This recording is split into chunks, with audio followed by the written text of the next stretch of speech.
seen that video before? The missing cat? Close. Describing missing cat. Exactly. So we are going to describe a missing cat. Not just about describing a cat, but we will learn about descriptive text. That's interesting. In daily life, describing is done by most people in the world. We describe a person, we describe an animal, we describe a place, we describe a building, and so on, every day in our conversation. But what if we describe a person through writing or text? It must be a bit challenging, right?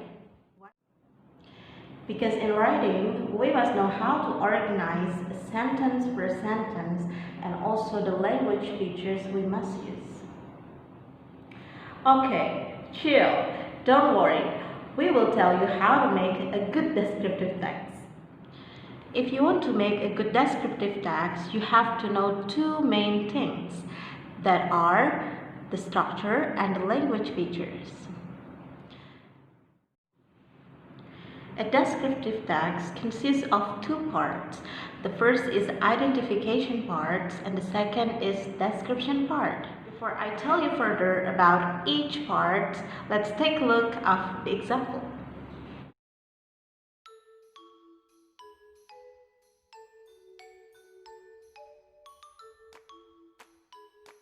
A cat is a small carnivorous mammal. It has a strong flexible body, quick reflexes, and sharp teeth. It has keen vision. It is much more detailed than a dog. A cat is very sensitive to sound. It hears better than people and even better than most dogs. Cat is different between one and another. Some cats meow a lot, but some are silent. Some cats have long, thick fur, while the others have very short fur, or lack of it. Now, let's break down the text. First thing first, you must know what the text is for. The purpose of this text is to describe a cat in general. Then, you must start introducing the topic, which is cat. In this text, the writer introduces a cat as a small carnivorous mammal. The sentence, "A cat is a small carnivorous mammal," is called identification of the text. Why? Because it introduces the topic. So, remember, identification of the text introduces the topic of who, what, or where it is. Because of the purpose, identification of the text is always placed in the beginning of the text. Next, you can write one or more than one sentences. Now, let's find out which sentences that the writer described the topic in details. In this text, the sentences, "It has a strong flexible body, quick reflexes, and sharp teeth. It has keen vision. It sees much more detail than a dog. A cat is very sensitive to sound. It hears better than people and even better than most dogs. Cat is different between one and another. Some cats meow a lot, but some are silent. Some cats have long, thick fur, while the others have very short fur or lack of it. They are the details of the topic, which is a cat. Again, the sentences are called description of the text.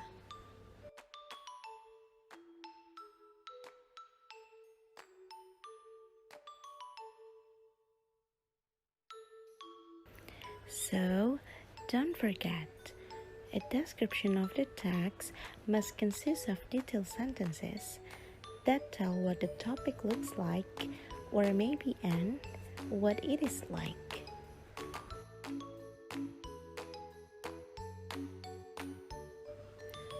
Again, the structure of the descriptive text contains the identification on how you define or introduce the topic, and description parts on how you give detailed description of the topic.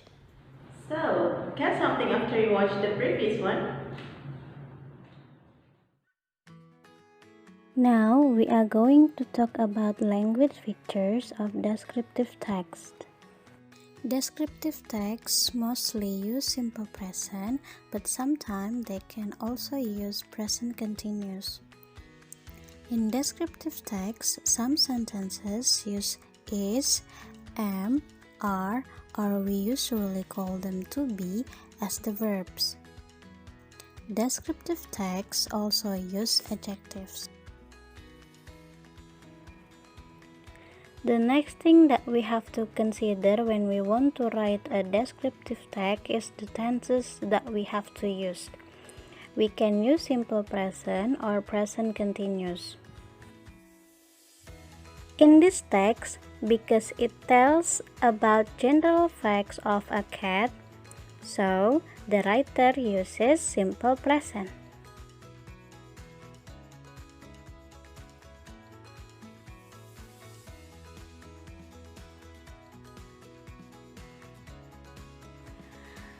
The next question is, when do we decide to use present continuous? When we want to write descriptive text. Present continuous. Now let's take a look at the example of the descriptive text that uses present continuous as the tenses. This text describes what is happening at that time. If you see the sentences, there are a lot of activities that are being done by some people. Next question is, when do we decide to use be in the sentences?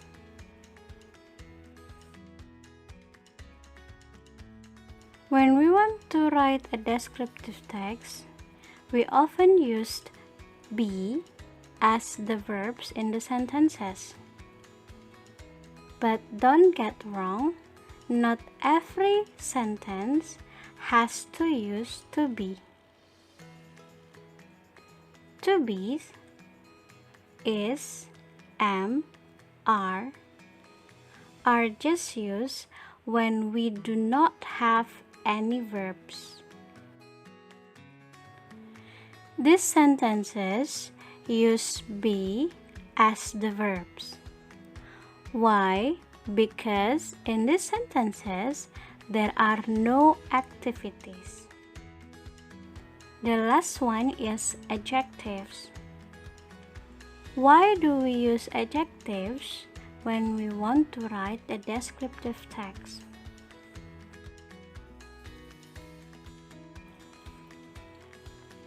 First of all, we have to know what adjective is for.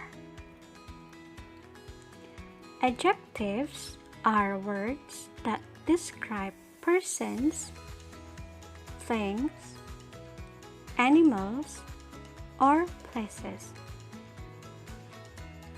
Adjectives tell us about the quality, size, age, shape, color, originality, material, or purpose of a person, thing, animal, or a place.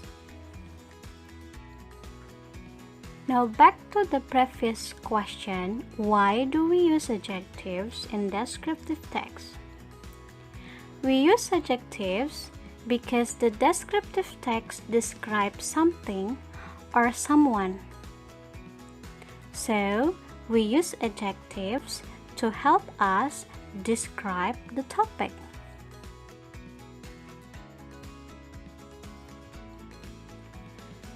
Now let's take a look at the text again. Can you find adjectives in this text?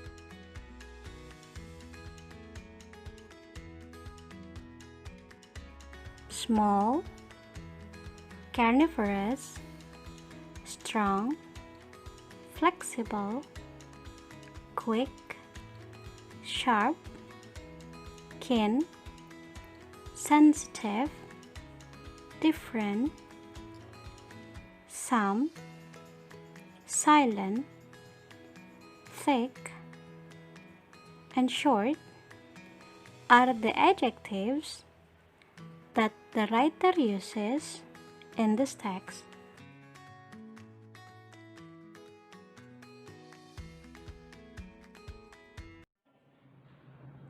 One of the problems when somebody writes is when they have to organize the sentences, so the readers can read the text very smoothly.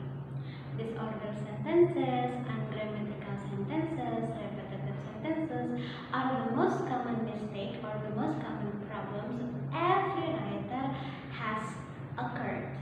So that's why you had better make an outline before you write. An outline will help you to focus on what you are going to write.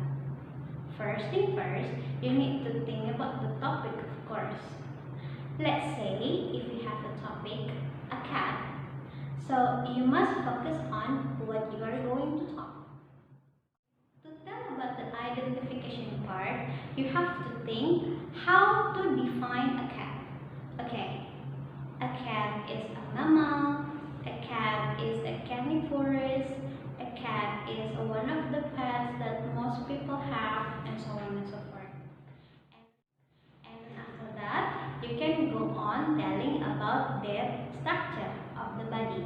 Like, for example, their head, their body, their paws, their fur, their tail, and so on. You can also write what the cat is like.